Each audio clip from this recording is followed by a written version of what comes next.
Alarm bells for former President Biden and those in his orbit who are fighting for his legacy. Politico has this headline: Biden world braces for bookstorm. There is nothing stormy about that man, but you make it stick. Try. Biden allies are already pre-budding. Some of those books' authors challenging their framing and questioning their fact-finding approach in an attempt to protect the former president's image.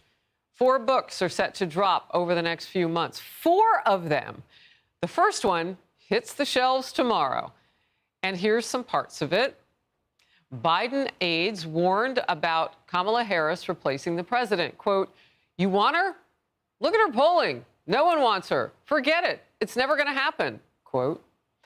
It sheds light on Democrats quietly hatching contingency plans for a deteriorating Biden as early as 2023. It also claims the Biden team, quote, strategized around the possibility that Biden might die in office, end of quote. Former CNN political analyst has a prediction for Biden.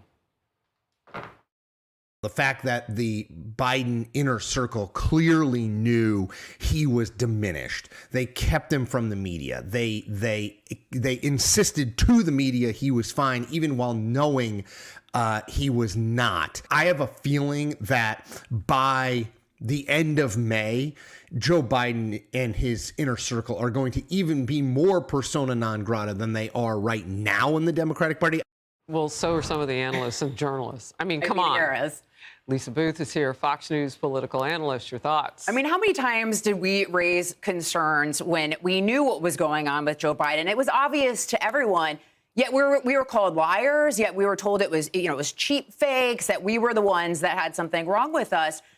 And each one of these books should be viewed as an admission of guilt, of culpability, that these people knew all along what was really going on behind the scenes, yet they lied to the American people. And they're only telling the truth now when there's a payday involved, when they can make some money on it. And we learned just how much the left and the media work in concert together, that they all covered for Joe Biden together when it was politically expedient, when it was convenient for them. And then they all destroyed him at the same time after that debate when he fell on his face against Donald Trump. So, this is sick. But I think one of the biggest lies we've ever been told about Joe Biden is that he's a good man. He is not. He's a terrible human being, a terrible president. So I hope that his legacy goes down in the ash bin of history. Talk to me a little bit, though, about the complicity in the lie. I call it the big lie, because we all could see something, but nobody would ever say that they could see it in other networks across the aisle from Republican voters. Well, because they didn't want Donald Trump to be president, right? And so it was better for them to lie to us about Joe Biden's health, who, by the way, the special counsel more or less told us that he wasn't mentally fit to stand trial, the president that we had.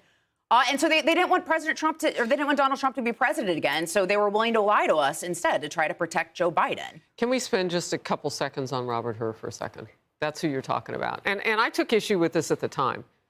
Can you think of a lot of criminals where they would say, you know what, they're too old to prosecute, blah, blah, blah, blah, blah. I'm sure there's some. Historically, there'd have to be. Statistically, yes, we're a big population. But the president of the United States, if he committed a crime, you give him a pass because he's old, but you give him the nuclear codes too?